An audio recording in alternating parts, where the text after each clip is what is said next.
The man was shivering violently from the cold. He used his knife to pry open a bullet casing, then poured the gunpowder onto a wooden plank. He gathered some dry twigs from nearby, bending them into small kindling and placing them next to the gunpowder. He cracked open another bullet, positioning the primer cap against the dry wood. Picking up his knife from the ground, he tried striking the primer to ignite it, but his hands were shaking so badly from the cold that he could barely hit his target. So he propped up the bullet with a stick, pressed the knife tip against it, and struck the knife handle with a rock. Finally, he managed to start a fire. Worried the flames might die out, he carefully blew on them to keep them alive. Meanwhile, his pursuers continued closing in from behind.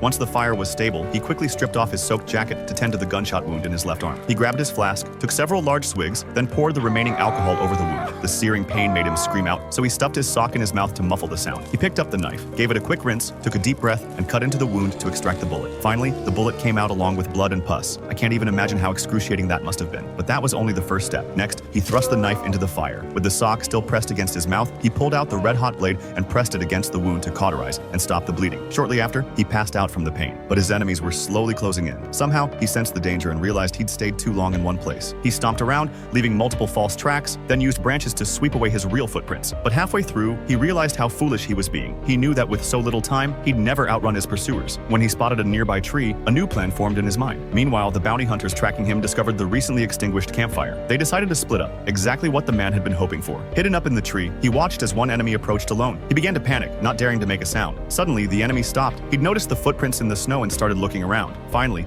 the heavy-set man looked up toward the tree. The man in the branches froze in terror, ready to attack, but thanks to the leafy cover, his pursuer didn't spot him. Just as the man breathed a sigh of relief, several drops of blood slipped from his hand and fell into the snow below. Following the blood trail, the heavy-set hunter looked up again.